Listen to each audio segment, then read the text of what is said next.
They're coming to get you, Barbara. I see dead people. Welcome back to SledgeHammer Horror, guys. I am Ken Sledge, and let's talk horror. Today, I am joined by two idols of mine, super big influences, people that mean a whole lot to me. I have Chelsea Rebecca and James A. Janisse. How you doing today, guys? Great. Yeah. How are you, man? I am doing phenomenal. I have been nervous about this all day. I posted the Key and Peele meme of him sweating earlier on Twitter. That was me at work all day, but just had a really nice conversation with these guys. They are so down to earth, so great. If by some weird chance you've been Patrick Starr and living under a rock, these guys do the Dead Meat podcast. James does What's Your Favorite Scary Movie, as well as the Kill Count, which you can find on YouTube. And I have all their social media links, all their YouTube and podcast information down here in the description. So like I said, if you're Patrick Starr, get out from underneath there. Start following these guys. These guys are some of the best things that are going on in horror right now besides the movie themselves. So before we get started, the last episode of the podcast was about... Oh, I'm thinking of ending things. The movie. Yes. The movie. Yeah, a lot of people. It's funny. I saw a lot of people say, "Oh, clickbait," but no, it's just genuinely how I name the podcasts on YouTube. It'll be like title of the episode and then in parentheses our episode number. But it popped up on people's notifications as just I'm thinking of ending things, and a lot of people didn't even know what that movie was. So yeah, so we had to change it to review of and thinking of ending things. Yeah, which is funny because you guys, because I seen that too. A lot of people on social media were like, "Oh my God, you guys are breaking up," and I was like, "Look, man, 2020 was bad enough. We don't need any more bullshit going on in our lives right now." So they are not thinking of ending things, but they discussed a movie. And James, you did not read the book, but Chelsea did, correct? yes, Yeah. yeah. I have not read the book or seen the movie, but I'm still going to do both just on the recommendations alone. It's one of those things, just like the Kill Count. Even when I'm not comparing the two, but even when you haven't seen the movie yet and you watch a Kill Count, to me, it makes me want to go watch that movie even more, even if there is some spoilers in there, because you're getting the main things and these guys really know what they're doing. The podcast is so amazing. It's one of my favorite things every Tuesday, sometimes on Wednesday. I know. Mostly on Tuesdays. You can catch them on the podcast as well as on YouTube. Check the links down here in the description. So before we get started, anything you guys got going in the future that you can talk to us about that you got coming up? Or well, I've just been looking at expanding the channel with some new series, so those are kind of in development. A couple of them not hosted by me, but just to expand what the channel talks about and what the channel provides. So yeah, keep an eye out for those in the future. Yeah. I can't say anything like specific. I'm just excited for when COVID's over and we can actually have guests over again And get married. Sure. That'd be Yeah. cool. But I really miss being able to actually interview people in person. We can still Zoom chat and that works. But for some episodes where, maybe we're getting a bit more academic or a bit more, I don't know. I just like having a person there to talk to and have a connection with. So looking forward to that. I do want to add this real quick. My wife is a respiratory therapist, so the fact that you guys take COVID so seriously means a lot to us.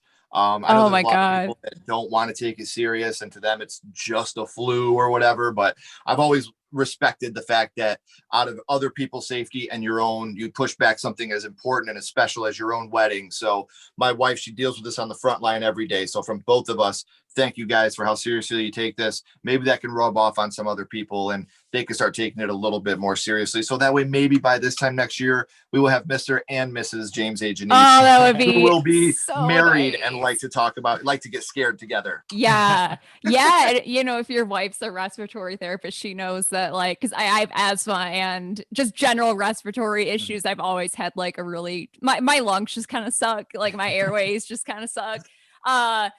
Thank you, genetics. But I'd be so screwed if I got COVID. Like right. I have such anxiety about it. So yeah, I take it very seriously. It's terrifying. It really is. And that's what bothers me, because I have people talking about how it's not a big deal. It's not a big deal. And my wife wears that weight on her all the time of the people that she sees in there that have to go on a ventilator that unfortunately don't come off. And that's something that, she takes very seriously and takes personally. This is something I couldn't save. This is somebody that lost their life because other people think that it's not a big deal to wear a cloth over your face while you go out in public. So if anybody's watching this and you're offended, I'm sorry, but my wife means more to me than anything. So for the last 15 years, she's been pretty awesome. So it's one of those things where I wanted to throw that in there and thank you both very much because you guys are influencers and you guys are both absolutely amazing. So maybe you leading by example, maybe that will help other people to realize this is serious and pushing back something as important as your own wedding, something that means that much to you too, shows how seriously you take this. So maybe people can hear that and follow that lead so we can finally be able to do the things we want to do. I want to go to some baseball games this summer. So we had tickets to WrestleMania. We were going to go to WrestleMania. Yeah. Nope. I'm so sorry. I know. It's fine. It's such a bummer. Very minor problem in the scheme of things. Absolutely. Well, we talked about what you guys got going on in the future. We talked about the present, but now I want to take it back to the past. I want to know where this started for you two, the first horror movies you watched. Let's start with you, Chelsea. Your first horror movie was?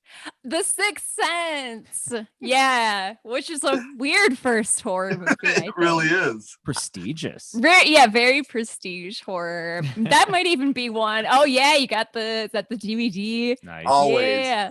I will always have a bitter taste for this because my cousin ruined the ending for me before I ever got this. So, yeah. Even at 11, 12, I was like, you son of a bitch. Yeah. I mean, at this point, it's like it's one of those twist endings that's like Vader being Luke's father. Yeah. You just can't escape it. Yeah. It's just part of culture. Yeah.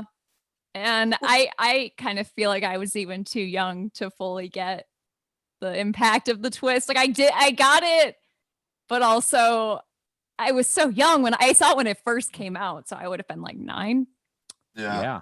So this was one where and it's a weird one because I think it's a movie where people would even argue it might not be a horror. I think that could be like a borderline for some people. I feel like it's a horror movie. I feel like it's got all the ghosts there and spooky. There's a few jumps in it. But yeah, I saw it. So if you listen to the podcast at all, you know that I wasn't really allowed to watch horror movies growing up because they were violent. Like I couldn't watch violent stuff growing up. Stuff with like nudity in it was fine.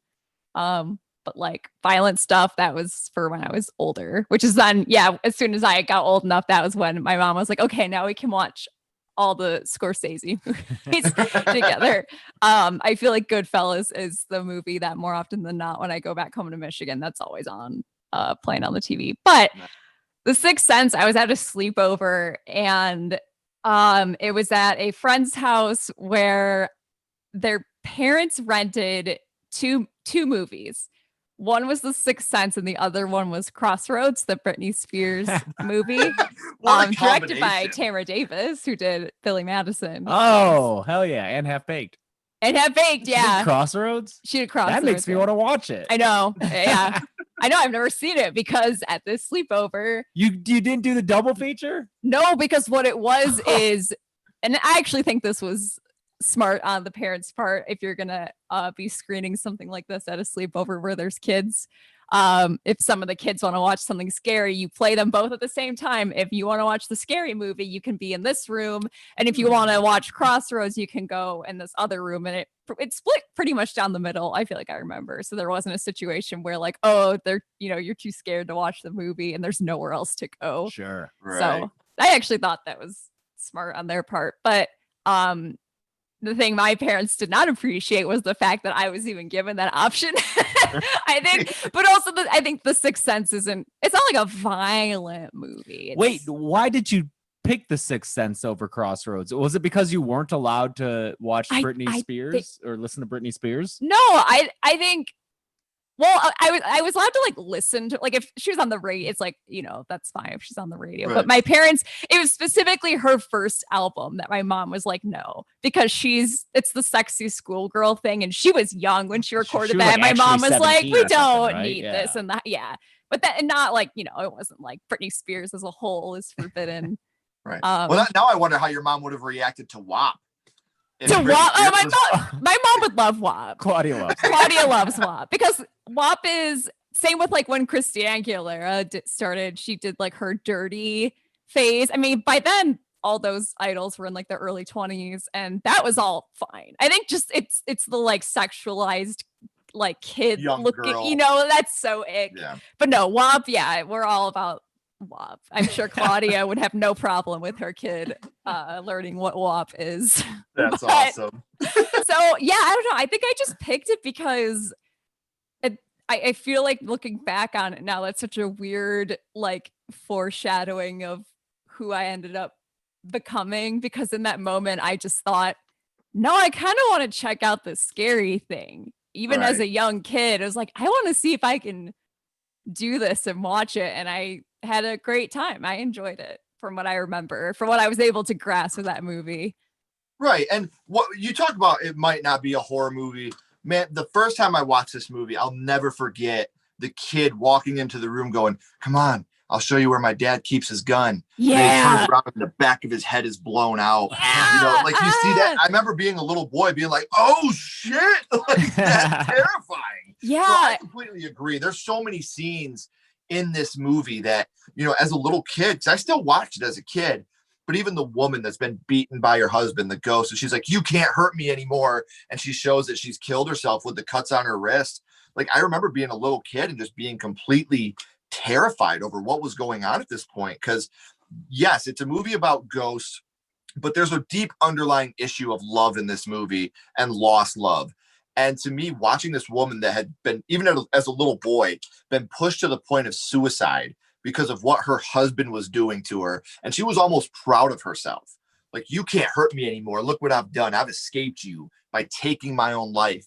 And even as, you know, 9, 10, 11-year-old, you're like, that is some powerful shit. You know, like, this woman's dead now and she won. That's her way of winning, was to take her own life. So there's a lot of, even the stuff between Bruce Willis and his wife in this movie, how he's consistently trying. He doesn't know he's dead, obviously, but trying so hard to win her back. He's even talking to the boy about it and he's crying, and how does the movie end? And he's like, I don't know yet. You know, like, it's such a powerful love story on top of everything else that's going on. So I completely agree. And I got a lot more to say about The Sixth Sense, but let's interject for a second. James, your first horror movie was Night of the Living Dead, I think. I've been watching horror movies for so long that it's hard for me to remember exactly the first one. Nice copy of that Blu-ray now that they've got the rights back. I remember, had to get this the minute it came out, man. Oh, yeah. I had to. But yeah, because I have some memories specifically of like watching Scream when I was real young, but I think that Night of the Living Dead was something that my family just watched.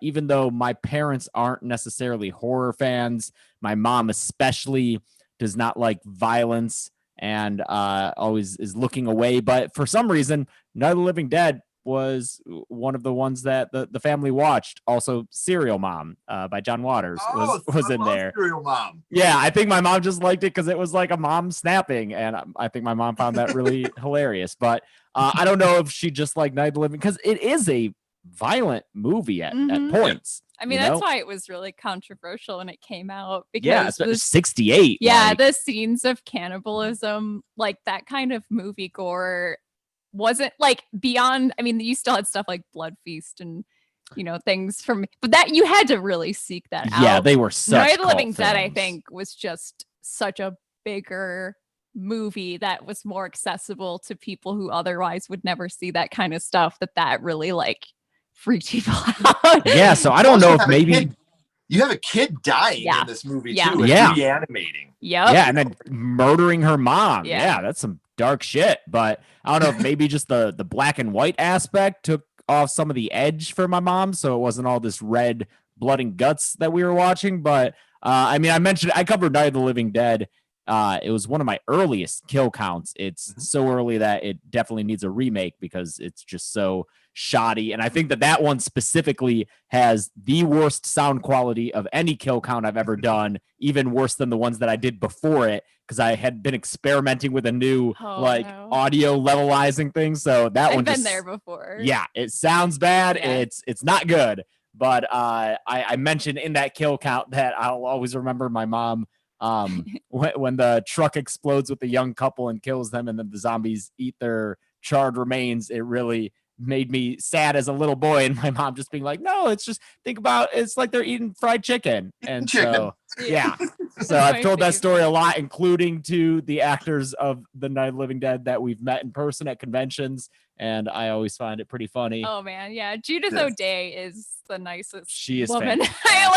She plays Barbara, and if you ever get the chance to meet her at a convention in the after times, she's the nicest woman you'll ever. Yeah, she is like, it's rare to meet someone who still has the old Hollywood kind of like feel to them. Like she even really an affect to her voice. Yeah, she does sound a little like transatlantic. She's oh my gosh, she's so fun, and she wears very sparkly sweaters. And I remember she just had like brooches on, and she's just extremely fabulous. That's awesome. I love her.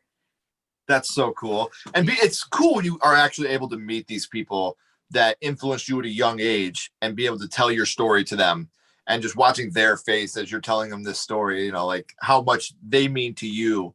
And I mean, Jeff, one of my favorite stories in that regard is with Jeffrey Combs, who I mean, Reanimator was one of the movies that I got into real early when I loved horror, just because it was one of those that really pushed the boundaries. Especially I got my hands on the unrated version, and, you know, to see all that stuff was so eye-opening as a young boy. But I saw Jeffrey Combs at a convention in, what was it, like 2005 or something like that, and met him, and it was such a good moment to meet your hero with him, because I didn't have any money at that point because I was just a little teenager, and his manager or whatever saw that I didn't have any money and was like, all right, sorry, the pictures and autographs cost money. And Jeffrey Combs like pulled me aside, was like, we can get a picture. So I have a picture with him that he took with me for free. And then over 10 years later, I got to meet him at Texas Frightmare, and I told him that story and got another picture with him.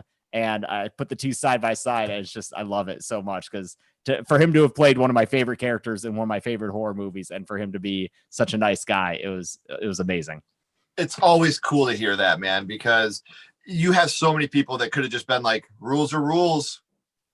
There's nothing I can do. Yeah. He knew taking this little bit of time to take one picture is going to change this kid's life for the better. It did, yeah. It's so cool to see that these people that get to that level don't take it for granted, because there are a lot of them that do. You know, they don't give a shit anymore. They're getting paid. It is what it is. But they lose that human aspect. And I've said this on here before. Horror is so important to us. You don't get rom-com con. You don't have people days getting themselves dressed up like Ryan Gosling from The Notebook. But that's how much it means to us. And we go out and we wait in these lines to meet these people that mean this much to us. And they take their time. Sure, they're getting paid, but they still take their time, and they go out there just to meet us and shake our hands and listen to these stories about how they've changed our lives. And horror is such, for being as dark and scary of a genre as it is, the people that encapsulate it are so amazing and so kind and so giving. And it's the best community to be a part of. It really is. Yeah, it definitely, there's something to be said about forming a community around something where the like pop culture at large and kind of mainstream culture at large looks down on it. And I think that kind of forces this feeling of community if you are a fan of it, because built into it, there's this feeling of being a little bit ostracized for enjoying something that maybe a lot of people think you're sick if you enjoy, or that you're messed up or weird. And yeah, I was thinking that along the same lines, it was so cool, James, to meet Daniel Pearl, who did he was the director of photography on Texas Chainsaw Massacre, and that was a movie where when I'd seen it before in high school, but rewatching it in college through the lens of like an analysis and and history and film history. That was a movie where, along with Night of the Living Dead, weirdly, but those two were ones where I was like, oh, it like just something clicked. Like this, there's so much more to this than I had ever read into or imagined was there. And yeah, talking to Daniel Pearl, like he filmed the shot. He filmed all of them, but I just think of the ending of Leatherface spinning around in the sunset, and I'm talking to the guy. I'm like, you filmed that. You put that Right. on film. One of the most iconic, like the colors and just everything about it. I don't know. And he was really, really nice. And his Instagram is a very good follow. He just tweets a lot about cinematography and his color choices and stuff. So recommend. Well, Texas Chainsaw is one of those ones that there are so many beautiful shots of even like the bones that are in the house. Yeah. And it's one of those films that is just so beautifully done. And to me, Texas Chainsaw Massacre is such a weird thing for me because the first two are so amazing. And the drop off after that to me yeah. is ridiculous in quality, how bad it got after that. So yeah. That's a story for another day there, because I could talk to you for hours about how I just a friend of mine asked me to do a franchise ranking of the Texas Chainsaw Massacre with her on her YouTube channel. And Kylie Roseanne, she asked me to come on and do that with her. And I was so angry at her for making me watch all those movies. But it's a fun franchise, but it's amazing. What'd you put in last? Do you remember? The worst one? Yeah. Texas Chainsaw Leatherface 3. Really? Oh, interesting. Yes. Whoa. I thought that one was at least a little bit more watchable. I find that one serviceable. It's got Ken Foray. That's the only good part of it. I said that in my notes was the Ken Foray. It's got a literal golden chainsaw. But no insult to you. See, I think that one especially is just like the most unnecessary to me. I think right above that, I had The Next Generation, because to me, The Next Generation goes way over the top with the FBI storyline and the Illuminati. And the only cool part really of that is when he crushes her head with the leg thing. Mm-hmm. But see, The Next Generation, I can't get rid of that one, because one of my favorite things to ever happen in this world, besides having 3 beautiful, amazing children, is hearing you laugh at Matthew McConaughey jumping out the window onto the car. So without that movie, I would not have had that moment. I just can't get over how the noise he makes in that reminds me of like the kids in high school who I was friends with in high school, who they're the kids that like yell. Like I feel like every high school class, every grade has like the group of kids that just make weird noises at each other. Yeah. And that's like such a noise that I could imagine them all like yelling at each other in the halls. It's a Midwest thing, man. You have the guys that are out by the bonfire that just crushed a beer and then they're hitting it on their head going, boom! Yeah. I totally see that. Oh my God. So Chelsea, I want to bounce back to you real quick with The Sixth Sense. Which scene, there's a lot of scenes in here that are super dark, but which one affected you the most at your young age? Oh man, I think there's 2 that stick out. One is there's like a shot of like hanging, but I honestly, it's been years since I've seen it. I kind of half watched it when we did an episode about creepy kids on the podcast, because Haley Joel Osment is like the creepy kid. But there's like a shot of these like hanging bodies in the school that just like cut to, and it's kind of it makes you jump a little bit. And that imagery I remember watching then, like that just has always kind of been stuck in my brain ever since. And then the whole thing with Misha Barton when she's in her room and like I think she's like under her bed, but she's like throwing up, and it's parodied in I forget what scary movie they parodied. One of them. Yeah. Right. She, when he walks in that bedroom and she reaches out from under the bed and grabs his feet. Yeah. And he jumps back. It's just that part is so scary. And even before that, when he walks into his bedroom and he gets in his tent, he's got that little red tent. And the clothespins start falling off, and then it pans down to her face, and she's just rocking with the puke coming out of her mouth. Yeah. And it's funny how you watch it differently as a child versus as a parent.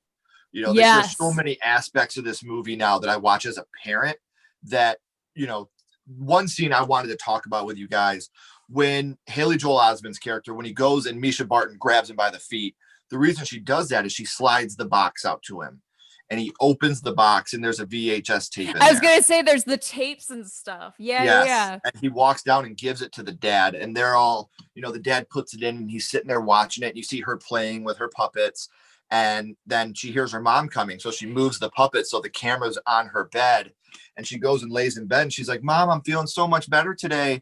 And she's like, I know, sweetie, but I got your lunch. And she comes over and she has the chicken noodle soup, and then you see her take the pine sol and pour it into the soup. And then she walks back over and starts feeding it to her. And she's like, don't tell me how it tastes weird, sweetie. You know how that hurts my feelings. And the dad, you just see him completely break as he's watching this. Because isn't he like the cops are there and stuff, right? Yeah, they get called at this point because he walks to the other room. Yeah. And the mom's in there just doing her thing, and she turns around and he's just got this look on his face and everybody's crying around him. And he's like, it was you. Yeah. You were sick. And the whole reason that Misha Barton did this to bring Haley Joel Osment over here was because she has a younger sister. And she didn't want the mother doing this to her younger sister. And this scene ends so beautifully with Haley Joel Osment on the swing set with the little sister. And he gives her the doll. And he's like, she wanted you to have this, so it still has that loving, like I said, there's a whole lot of love wrapped up in this movie. I'm very interested in giving this a proper rewatch and not just I need to scrub through this because I have to find clips rewatch to put into this podcast episode. But yeah, that movie as an adult, and like you said, especially having had kids, because there's so much in it. Like even the scene we were talking about earlier where it's like the wife who commits suicide as a 9-year-old, that is not registering with me in a way that it would now, especially all the other stuff too. Just as an adult, like I'm just thinking as a 9-year-old kid, there's so much horror in this movie that isn't even like visual horror. It's just the horror of what is happening. It's like emotional horror. Psychological horror that as a kid is not going to register if you literally don't have reference points for the stuff being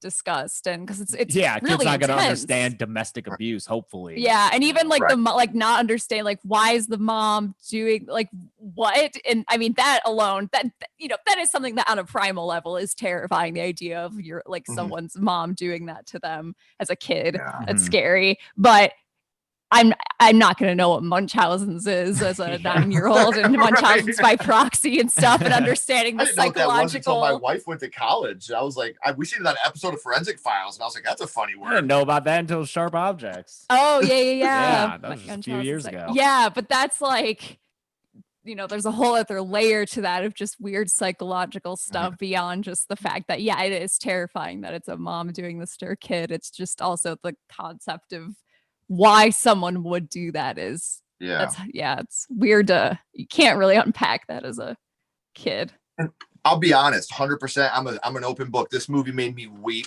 when I rewatched it the other day. Really? I lost my mother unfortunately last year, and there's a scene at the end where Haley Joel Osment and his mom are in the car and he's crying. And he's like, your mom wanted me to tell you that she watched you dance. And then the mom starts breaking it down. She's like, I never told you that story. And she's like, and Haley Joel Osment's like, she wanted me to tell you the question you asked her at the grave every day.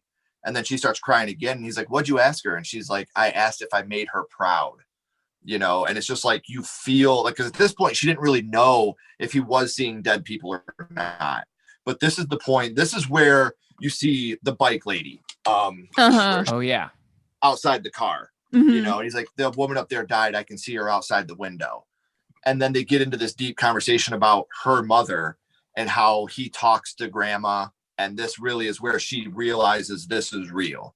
There's no other way that he could have known this. And again, this is something that we didn't, as kids that still had our parents and were appreciative of our parents, you don't unpack how heavy it is to lose your parent. And then the thought of being able to talk to them again and tell them how much you miss them or love them is such a heavy thought. So M. Night Shyamalan, with everything he's done, I think I still go back to this and Unbreakable as the two that really are. And I'm not one of those people that are snobby, like, oh, well, his first ones were the best. That's not who I am. I love a lot of what he's done. Devil is one of my favorite movies in the last 20 years. But when it comes to emotional and horror and suspense, Unbreakable and The Sixth Sense are top 5 all time for me personally. So this is the first time I've got to talk about both of these movies. And trust me, James, we're going to talk a whole lot about Night of the Living Dead, but it just means a lot to me that I can talk about 2 movies that really do mean a lot to me. And I'm going to actually segue that over into James, the theme that affected you the most from Night of the Living Dead. Oh, man. Yeah, specific scenes. I mean, like I said, I was real broken up about the young couple blowing up in that truck just because I think I recognized that they were, young and in love, and they were trying to get away, and they had a way to escape with the truck and the gas. And then it just like to have that fail and for them to be stuck there again with 2 less people, I think that really affected me. And then the ending always is gonna, man, that is just brutal. For him to have survived this, and you talked about this in the kill count too. And for the people that haven't seen Night of the Living Dead, this really was George A. Romero's. There was a lot of social commentary and how important it was, this movie at this time in 1968, for this black man to be protecting and saving these white people. And he makes it out, and he goes to that window, and then they shoot him.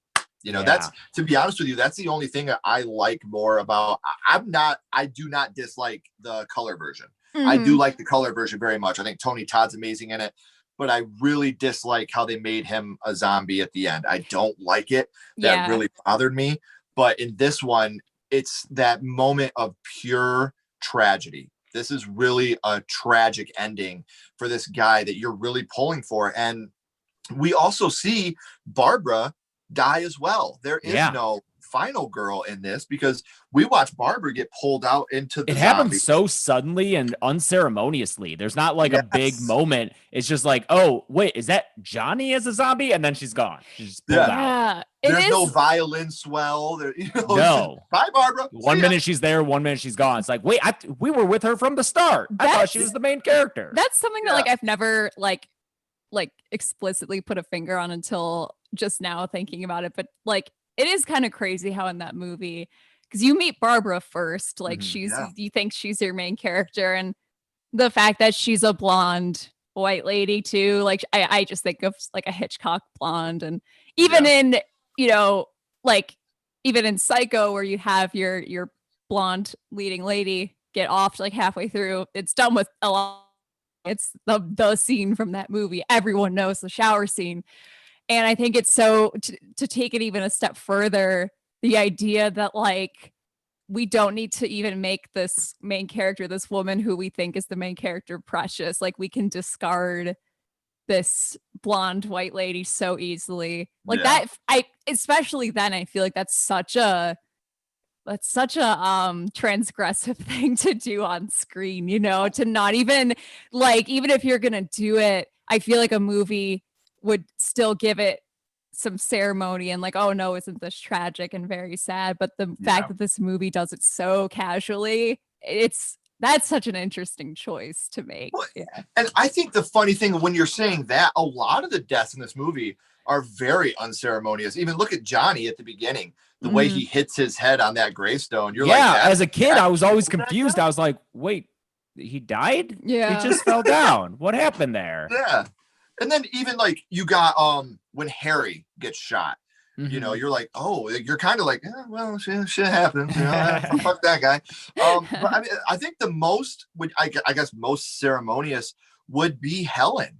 Oh yeah, and that's another scene that's always stuck out for me, just because not only the shockingness of a undead young girl murdering her mother, but also the way it's shot is so abrasive, with the quick cuts and the screaming and the sound effects on the screaming that makes it all distorted. It is a wild thing to watch. And it's just one of those things where, because I've watched it my entire life, it was just normal to me. But then when I watch it now, I'm like, oh, this is bizarre. Like, how Yeah. did people just accept this as part of this movie back then? Well, and a lot of that how we think of zombies and walkers and such now. You go back to this, you see them using rocks to break windows, Yeah. or spades to kill Using people. tools. Yeah, and then people get pissed off when a zombie runs now. It's like, dude, back then they could open doors and they knew what they were doing. Yeah, So, it's the rules have never been consistent for. I don't know why people act like they have been, but I don't. They're think also there's ever never been, referred like, to as zombies in That's that right, movie yeah. because not once. the word zombies is only used once in the original Romero trilogy. I think in Dawn of the Dead, Dawn. they're like, there's going to be 1,000 zombies in here. Yeah.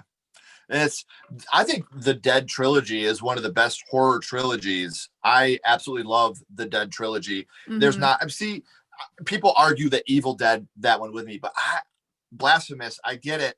I'm not a fan of Army of Darkness. It's too slapstick for me. I don't fully disagree. I like Army of Darkness, but I don't think it's nearly at the level of the first two. And I agree, it's because of the slapstickiness of it. Way too much. When I see Bruce Campbell open a book and get that jaw even more extended, I can't take it serious, man.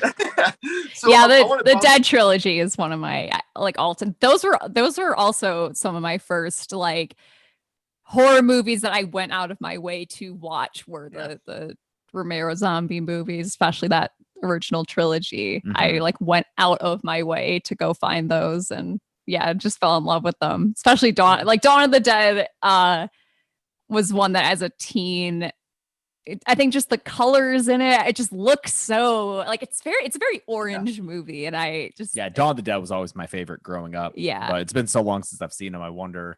I think Night of the Living Dead's my favorite. Yeah.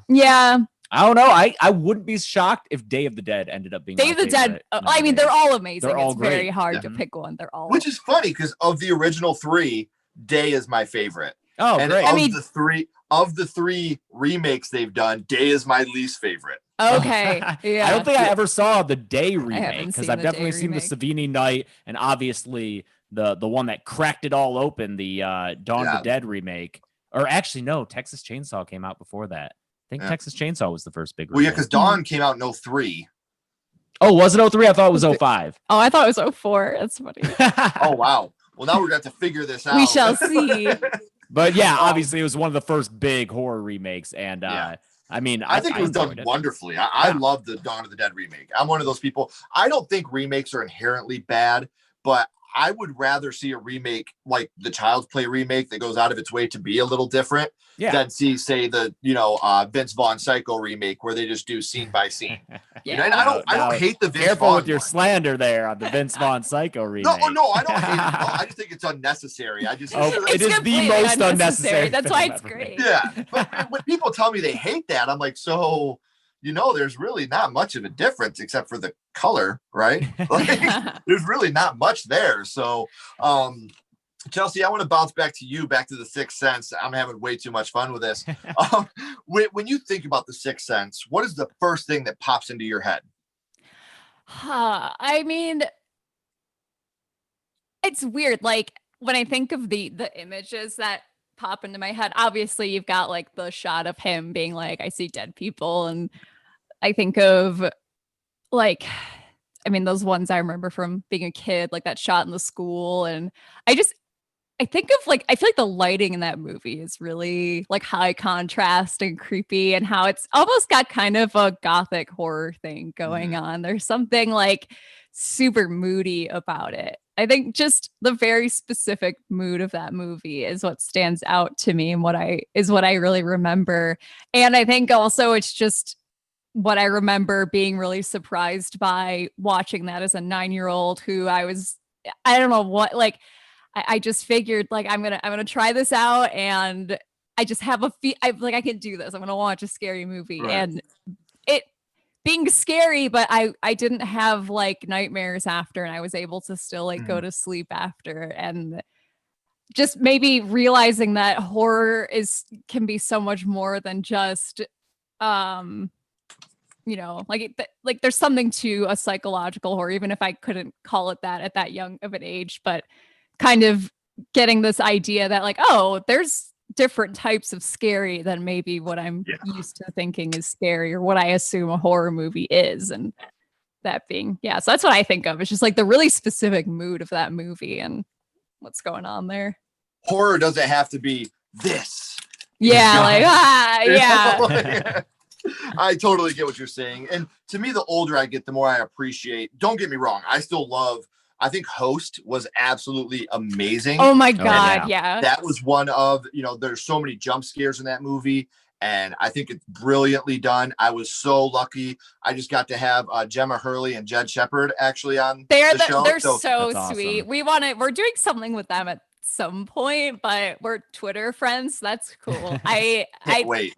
They're the nicest, and I'm so happy for all the success that they've had. Because me too. That's so well deserved. Yeah, I was just talking with so we live with another couple, and they're definitely not horror fans. We specially curate movies that we think that they would like, and they're usually on like the more chill end of the horror spectrum, bordering on like maybe not even horror, really stuff with like without jump scares and stuff like that. But so I was like, you would hate this. I'm like, you're not ever gonna watch this. It's too scary for you. I'm sorry.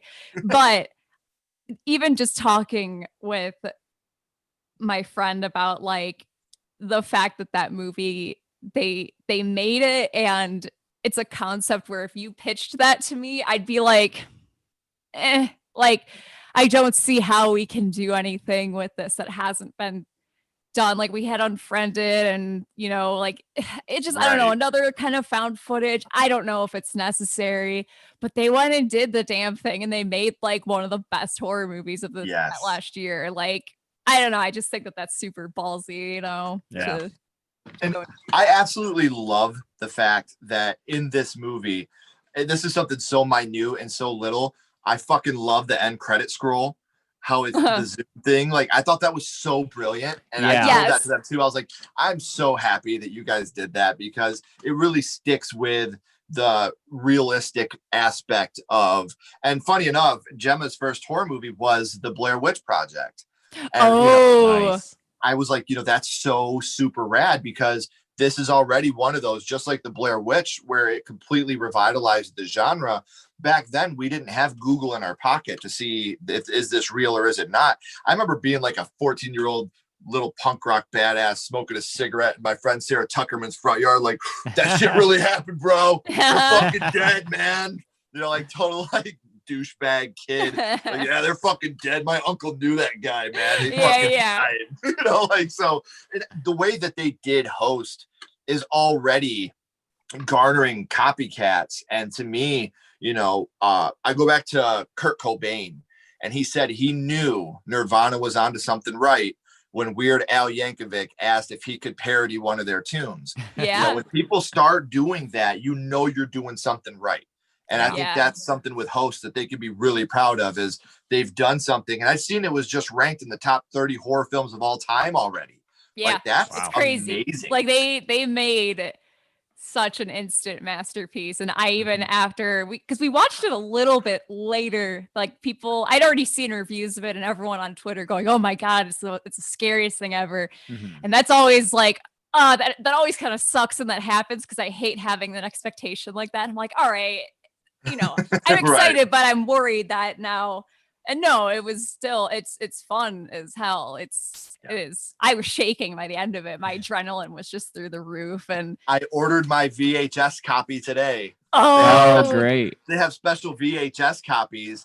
And I was like, I still have a VCR because I have Alien, and I refuse to upgrade that because it's such a perfect VHS movie. And I think Host, watching that on VHS would just be the perfect VHS. Oh, that would be great. Yeah, my idea was, I think they need to do a special release on flash drives, so that you can buy a little flash drive, and it has like the thing in a file on it, and maybe some extra stuff where it's like characters, like pictures, or like little personal items from them. If I was their marketing team, that's what I would be pitching. Totally. Because that could be their little, like little biographies, could be like the special folders inside there. Like, that would be so rad. Yeah. I'm not stealing that idea at all. So James, I want to bounce back to you for Night of the Living Dead. We talked a little bit about which scene affected you the most, but I want to know now, as an adult, not when you were a child, but now, what is your favorite scene from Night of the Living Dead? Favorite scene, man. I mean, it's probably one that we've already talked about. Like, I'm probably the ending. Like, I haven't. I just also love this movie. I know. Get out of here. We talked about yours.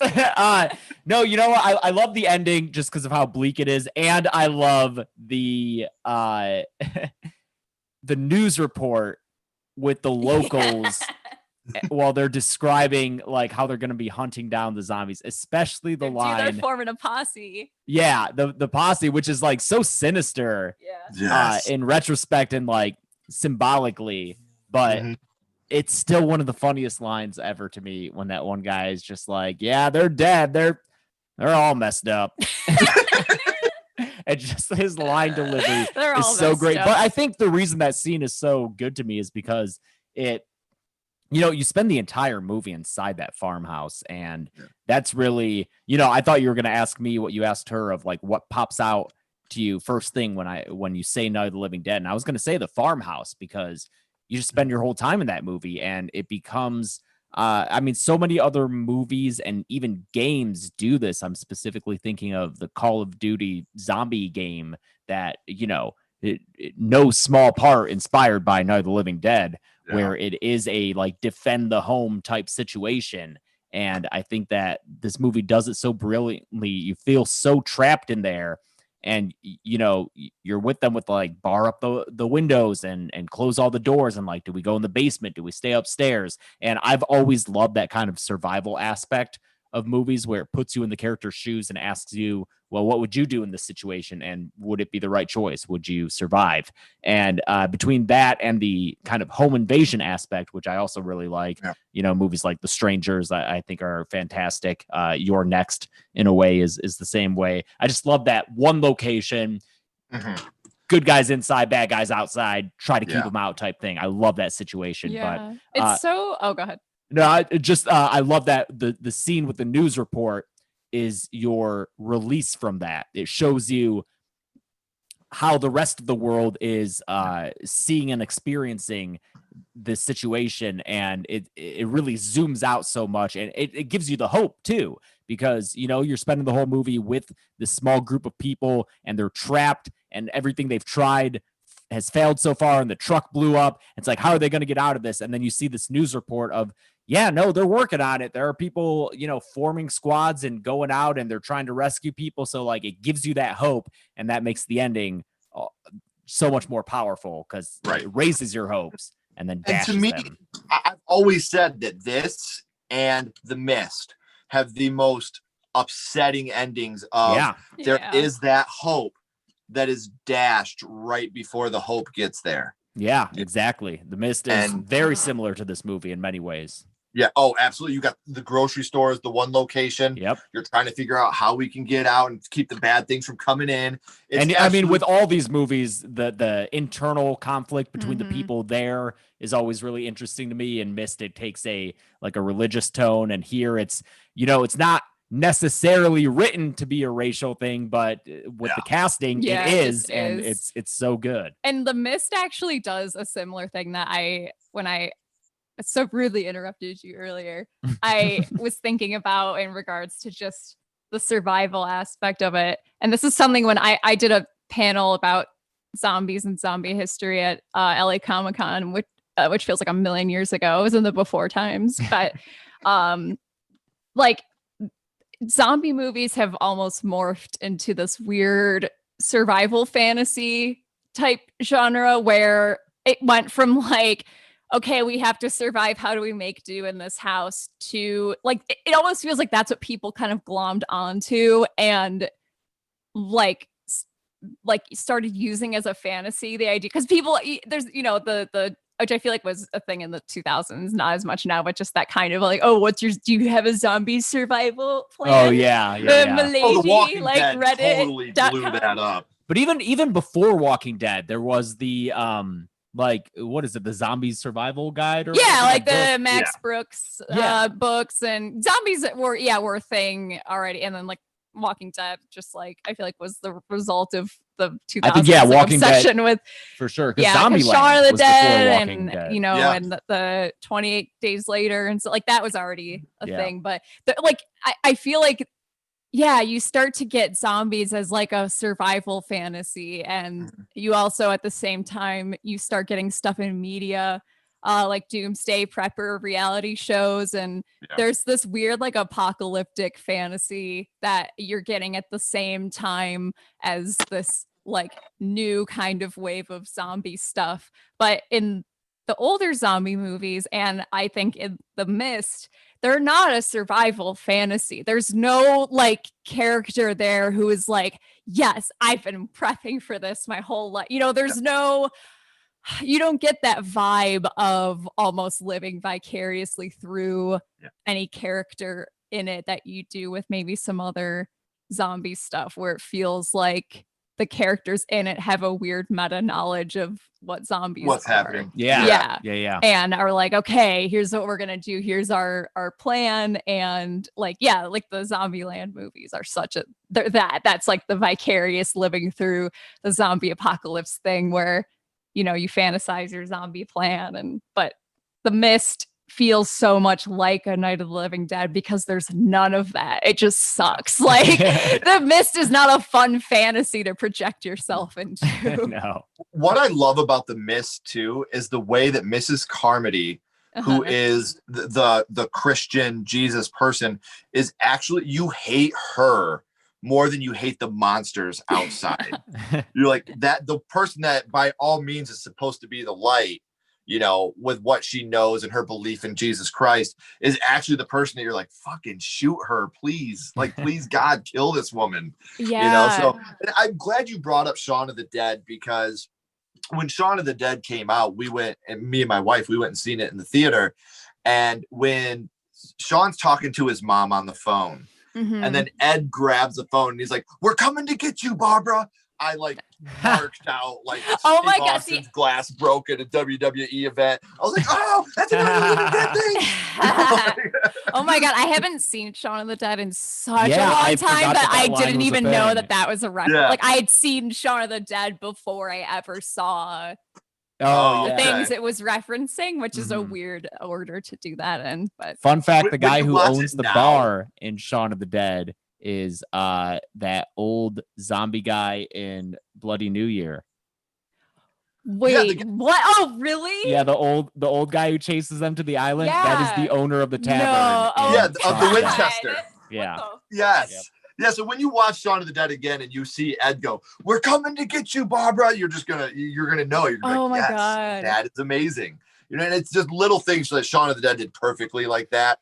I think that's one of my favorite horror comedies of all time, because, and even how they're, don't say the Z word, like they're all about that. And when they're throwing the records at them, how they're not perfect, how everything is just missing. And I think Shaun of the Dead is a very, very amusing yet scary movie, and another movie full of emotion. Not gonna lie. Yeah.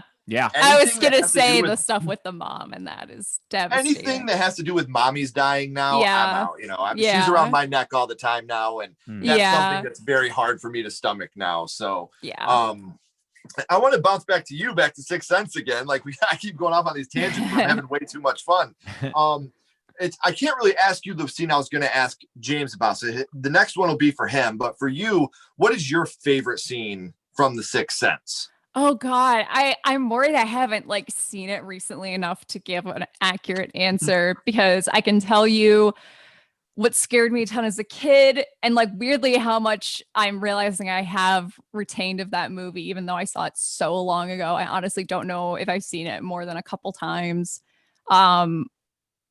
I honestly don't know if I could think of like, my favorite scene, because I don't think it would be an accurate that's fair. answer. I want it to be genuine. Yeah, that's Yeah. absolutely. I completely respect that, and like you said, when we start talking about it, you realize how much you retained.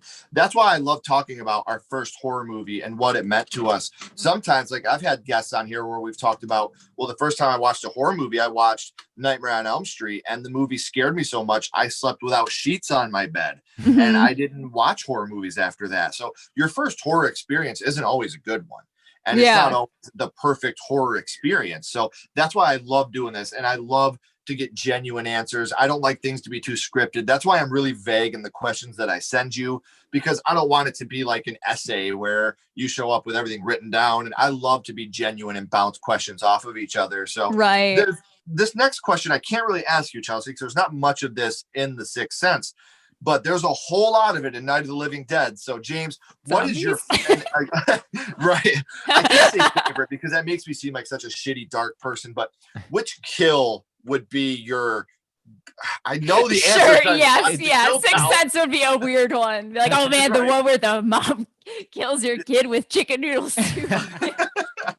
So which, and it's so hard for me to ask this with a straight face because I know your golden chainsaw, but what's your favorite kill? It's that golden chainsaw. It's that boy, or it's that woman. It's Helen getting, just stabbed to death with it's not a garden spade. No, it's a mason, like a trowel, right? Something like that. Or something like that. It's what you put the stuff between the bricks. Because the woman who played Kira, the young girl, told us that specifically in person. That's right. Yeah. When I brought it up. Nice to meet you. Let me tell you how you fucked up your episode. Right. I just mentioned a garden trowel, and she was like, "Actually, it was not. It was like a mason tool." But definitely that, for all the reasons we discussed before, the bizarre way it's filmed, the sound design, the graphicness of it.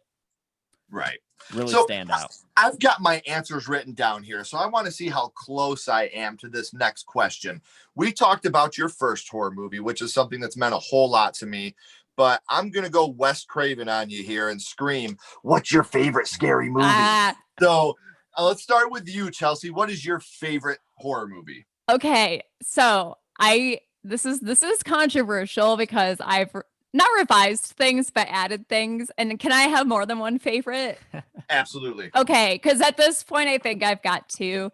Obviously, Texas Chainsaw is like so near and dear to me. And yes, is that what you? Okay, perfect. Yeah, that's what I always say is like my favorite horror, because that is one like I said where I watched it and realized, oh my God, there's so much more to this than I thought there ever was when I watched this, and as like a dumb high schooler at a sleepover, we're all just like, oh, this is so cheesy. And no, that was such a game changer. And also when we covered the Wicker Man, the original one for the podcast, because I saw it when we covered the remake. I was like, I'm gonna go watch the original, and I watching the original was just like, oh my God, where has this been my whole life? I just fell head over heels in love with it.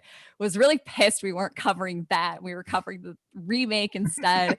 And for like 2 years, honestly, I think I've held on to the original Wicker Man because you had never seen it, and I was dying to watch it with you. And we finally did when we covered it recently for the podcast, and watching it again and listening to the soundtrack and doing all this research on it, and the process of it even becoming a movie, and the fact that people even know what it is kind of a miracle, because it was like, it's impossible that it still exists, basically. Like, it was such a movie that was, the studio really didn't promote it, and it just was word of mouth. People got really excited about it, and like spending time with it, I was like, I can't get this movie out of my head. Like, I'm just so in love with it. And I was like, is it bad that they're both just my favorite now? They're very different. Well, I have two favorites as well, so I definitely respect that, because it's just like your kids. You know, I got 3 kids. Can I choose my favorite? Of course I can. I like the little one. But when it comes to movies, that's a much harder choice. No, James, what about you? What is your favorite horror movie? It's no secret. John Carpenter's The Thing. Yep, for sure. See, it's funny because when we talk about something I've talked about a lot on here is when it comes to practical effects. Mm-hmm. I'm not a hater of CGI. I think if you do CGI lightly and you blend it with practical effects, it can be done very well. And it can look really good. But when I tell people watch this movie strictly for the practical effects, the 3 I always recommend are A Nightmare on Elm Street, The Thing, and An American Werewolf in London. I think that has the best werewolf transformation of all time. And a lot of the practical effects I love. And that's one of my favorites of all time is American Werewolf in London. Yes, it's so good.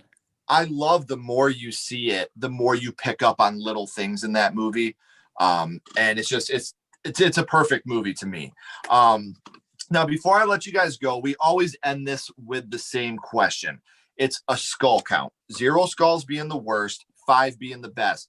Now, we're not ranking these movies on the production or how great it is or the impact it made in society. We are ranking these movies on what they meant to you, how they affected you in your life. So let's start with you, Chelsea. The Sixth Sense. We're ranking it 0 to 5 skulls.